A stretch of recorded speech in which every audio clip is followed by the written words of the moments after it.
Hello, வணக்கம் மக்களே. நான் தான் உங்கள் தயா. இப்பொழுது விஷயம் என்னவென்று சொன்னால், மௌனித்த பொழுது. எங்கள் காரைமண்ணைச் சேர்ந்த சுதாகரன் அண்ணா அவர்களின் இயக்கத்தில் உருவாக்கப்பட்ட ஒரு முழுநீள திரைப்படம் தான் மௌனித்த பொழுது. இது இலங்கையில் பாதி, கனடாவில் பாதி எடுக்கப்பட்ட ஒரு திரைப்படம்.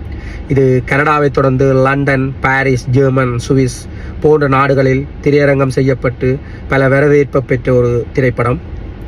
இதில் நான் ஒரு முக்கிய கதாபாத்திரமாக நடித்திருக்கிறேன். நானும் எங்கள் காரை மண்ணை சேர்ந்த ஒருவர் தான். இது மறுபடியும் நாங்கள் கனடாவில் வருகிற 21ஆம் தேதி, அதாவது ஞாயிற்றுக்கிழமை பிற்பகல் 1 மணிக்கு நாங்கள் காட்சிப்படுத்த இருக்கிறோம். இது முழுக்க ஒரு உதவி செய்யும் ஒரு நோக்காகத்தான் நாங்கள் இதை காட்சிப்படுத்த இருக்கிறோம். அதாவது தமிழ் சமூக மைய நிர்மாண பணிக்கு ஒரு உதவி செய்யும் ஒரு நோக்கோடு தான் நாங்கள் இதை காட்சிப்படுத்துகிறோம். நீங்கள் அனைவரும் வந்து இந்த திரைப்படத்தை பார்த்து உங்கள் கருத்துக்களை தெரிவித்து எங்களுக்கு ஆதரவு தருவீர்கள் என்று நம்புகிறோம். நன்றி.